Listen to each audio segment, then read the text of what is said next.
Hello hi friends, welcome to my channel. ನಾನು ನಿಮ್ಮ ಮೀನಾ ಪರಶುರಾಮ್. ನಾನಿವತ್ತು ಮೆಂತ್ಯ ದಾಲ್ನ ಮಾಡ್ಕೊಳ್ತಾ ಇದ್ದೀನಿ. ಹೇಗೆ ಮಾಡ್ಕೊಳ್ಳೋದು, ಅದಕ್ಕೆ ಬೇಕಾಗುವಂಥದ್ದು ಏನೇನು ಅಂತ ನೋಡ್ಕೊಳ್ಳೋಣ ಬನ್ನಿ. ನಾನಿಲ್ಲಿ ಮೆಂತ್ಯ ಸೊಪ್ಪನ್ನ ತೊಗೊಂಡಿದ್ದೀನಿ. ಹಸಿಮೆಣಸಿನ್ಕಾಯಿ, ಕೊತ್ತಂಬರಿ, 1 ಕಪ್ ಟೊಮೆಟೊ, ರುಚಿಗೆ ತಕ್ಕಷ್ಟು ಉಪ್ಪು, ಒಗ್ಗರಣೆಗೆ ಎಣ್ಣೆ, ಸ್ವಲ್ಪ ಅರಿಶಿನ ಮತ್ತು ತೊಗರಿಬೇಳೆನ ನೀಟಾಗಿ ತೊಳೆದಿಟ್ಕೊಂಡಿದ್ದೀನಿ. ಒಗ್ಗರಣೆಗೆ ಜೀರಿಗೆ, ಸಾಸಿವೆ, ಬೆಳ್ಳುಳ್ಳಿ, ಕರಿಬೇವನ್ನು ತೊಗೊಂಡಿದ್ದೀನಿ. ಹೇಗೆ ಮಾಡ್ಕೊಳ್ಳೋದು ಅಂತ ನೋಡೋಣ ಬನ್ನಿ. ಒಂದು ಮಿಕ್ಸಿ ಜಾರಿಗೆ ಸ್ವಲ್ಪ ಹಸಿಮೆಣಸಿನ್ಕಾಯಿನ ಸೇರಿಸ್ಕೊಳ್ತಾ ಇದ್ದೀನಿ. ಅದಕ್ಕೆ ಬಿಡಿಸಿಟ್ಕೊಂಡಿರುವಂತಹ ಬೆಳ್ಳುಳ್ಳಿನ ಸೇರಿಸ್ತಾ ಇದ್ದೀನಿ. ಆಮೇಲೆ ತೊಗೊಂಡಿರುವಂತಹ ಸ್ವಲ್ಪ ಜೀರಿಗೆ ಏನಿತ್ತಲ್ಲ ಅದನ್ನು ಹಾಕ್ಕೊಳ್ತಾ ಇದ್ದೀನಿ. ಅದಕ್ಕೆ ಸ್ವಲ್ಪ ಉಪ್ಪನ್ನು ಹಾಕ್ಕೊಳ್ತಾ ಇದ್ದೀನಿ.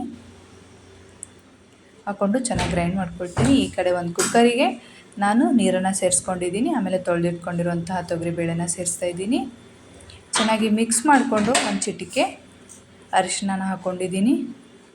ಅರಿಶಿನ ಹಾಕ್ಕೊಂಡು ಒಂದು ಲಿಡ್ನ ಕ್ಲೋಸ್ ಮಾಡಿ ಒಂದು 5 ನಿಮಿಷ, ಅಂದರೆ 3ರಿಂದ 4 ವಿಸಿಲ್ ಬಂದರೆ ಸಾಕು. ಆ ಕಡೆ ನಾನು ಒಂದು ಬಾಣಲೆ ಇಟ್ಕೊಂಡಿದ್ದೀನಿ. ಅದಕ್ಕೆ ಎಣ್ಣೆನ ಹಾಕ್ಕೊಂಡು ಸಾಸಿವೆ, ಜೀರಿಗೆ, ಕರಿಬೇವನ್ನು ಸೇರಿಸ್ಕೊಂಡಿದ್ದೀನಿ. ಚೆನ್ನಾಗಿ ಚಟಪಟ ಅಂತ ಸಿಡಿತಾ ಇರಬೇಕಾದ್ರೆ ಪೇಸ್ಟ್ ಮಾಡಿ ಇಟ್ಕೊಂಡಿರುವಂತಹ ಹಸಿಮೆಣಸಿನಕಾಯಿ ಮತ್ತು ಬೆಳ್ಳುಳ್ಳಿನ ಸೇರಿಸ್ತಾ ಇದ್ದೀನಿ. ಚೆನ್ನಾಗಿ ಫ್ರೈ ಆದಮೇಲೆ ನೋಡ್ತಾ ಇರ್ಬೋದು ನೀವು, ಹಸಿ ಸ್ಮೆಲ್ ಹೋಗೋವರೆಗೂ ಫ್ರೈ ಮಾಡ್ಕೊಳ್ಬೇಕು. ಎಣ್ಣೆಯಲ್ಲಿ ಚೆನ್ನಾಗಿ ಬೇಯ್ತಾ ಇರಬೇಕು.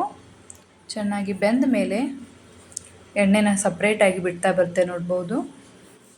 ಎಣ್ಣೆ ಬಿಟ್ಕೊಳ್ತಿದ್ದಂಗೆ ನಾನಿವಾಗ ಇದಕ್ಕೆ 1 ಕಪ್ ಟೊಮೆಟೊನ ಸೇರಿಸ್ಕೊಳ್ತಾ ಇದ್ದೀನಿ. 1 ಕಪ್ ಟೊಮೆಟೊನ ಸೇರಿಸಿ ಸಣ್ಣ ಉರಿಯಲ್ಲಿಟ್ಟು ಚೆನ್ನಾಗಿ ಬೇಯಿಸ್ಕೊಳ್ತಾ ಇದ್ದೀನಿ. ಆದಷ್ಟು ಮೀಡಿಯಮ್ ಫ್ಲೇಮಲ್ಲಿದ್ದರೆ ಒಳ್ಳೆಯದು.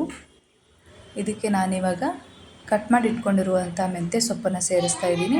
ಮೆಂತ್ಯ ಸೊಪ್ಪು ಆರೋಗ್ಯಕ್ಕೆ ತುಂಬಾ ಒಳ್ಳೆಯದು. ಇದರಲ್ಲಿ ಅಧಿಕ ಪ್ರಮಾಣದಲ್ಲಿ ಕಬ್ಬಿಣಾಂಶ ಇರುತ್ತೆ. ಹಾಗಾಗಿ ಇದು ರಕ್ತಹೀನತೆ ಇರೋರಿಗೆ ಪ್ರಮುಖವಾಗಿ ಬಳಸ್ತಾರೆ. ಇದರಲ್ಲಿ ಇರುವಂಥ ಸುಮಾರು ಪ್ರಯೋಜನಗಳಪ್ಪ ಅಂದರೆ ಹೊಟ್ಟೆ ನೋವಿರೋರಿಗೆ, ಅಜೀರ್ಣತೆ ಇರೋರಿಗೆ, ಗ್ಯಾಸ್ ಟ್ರಬಲ್ ಇರೋರಿಗೆ ಇದು ಒಂದು ಔಷಧಿನೇ ಅಂತ ಹೇಳ್ಬೋದು. ಇದಕ್ಕೆ ನಾನಿವಾಗ ಸ್ವಲ್ಪ ಅರಿಶಿನ ಸೇರಿಸ್ಕೊಂಡೆ. ಆಮೇಲೆ ಸ್ವಲ್ಪ ಕಟ್ ಮಾಡಿ ಇಟ್ಕೊಂಡಿರುವಂತಹ ಕೊತ್ತಂಬರಿನ ಸೇರಿಸ್ಕೊಂಡು ಚೆನ್ನಾಗಿ ಮಿಕ್ಸ್ ಮಾಡ್ಕೊತೀನಿ. ನೀಟಾಗಿ ಬೇಯಬೇಕಿದು. ತೊಗೊಂಡಿರುವಂಥ ಮೆಂತ್ಯ ಸೊಪ್ಪು ಏನಿದೆಯಲ್ಲ ಅದು ಚೆನ್ನಾಗಿ ಮೆತ್ತಗಾಗೋವರೆಗೂ ಬೇಯಿಸ್ಕೋಬೇಕು. ಆ್ಯಕ್ಚುಲಿ ನಾವು ಚಿಕ್ಕವರಿದ್ದಾಗ ಇದು ಸೊಪ್ಪು ತುಂಬಾ ನಮ್ಮಮ್ಮ ಮಾಡಿಕೊಡೋರು ನಮಗೆ. ಹಾಗಾಗಿ ನಮಗೆ ಇದು ತುಂಬಾ ಇಷ್ಟ. ನಾನಿವಾಗ ಬೇಯಿಸ್ಕೊಂಡಿರುವಂತಹ ಬೇಳೆ ಏನಿತ್ತಲ್ಲ ಅದು ಸೇರಿಸ್ಕೊಂಡಿದ್ದೀನಿ. ಅದೇ ಫ್ರೈ ಮಾಡ್ಕೊಂಡಿರುವಂತಹ ಮೆಂತ್ಯ ಸೊಪ್ಪು ಎಲ್ಲದಕ್ಕೂ ಸೇರಿಸ್ಕೊಂಡು ನೋಡ್ತಾ ಇರ್ಬೋದು ನೀವಿಲ್ಲಿ.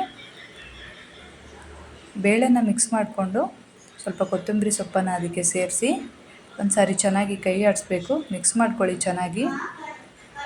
ನೋಡ್ತಾ ಇರ್ಬೋದು ಎಷ್ಟೊಂದು ಚೆನ್ನಾಗಿ ಬಂದಿದೆ ಅಂತ. ನಾನು ಮಾಡಿರೋ ವಿಡಿಯೋ ಇಷ್ಟ ಆದರೆ ಒಂದು ಲೈಕ್ ಮಾಡಿ, ಶೇರ್ ಮಾಡಿ, ಸಬ್ಸ್ಕ್ರೈಬ್ ಮಾಡಿ. Thank you for watching my channel.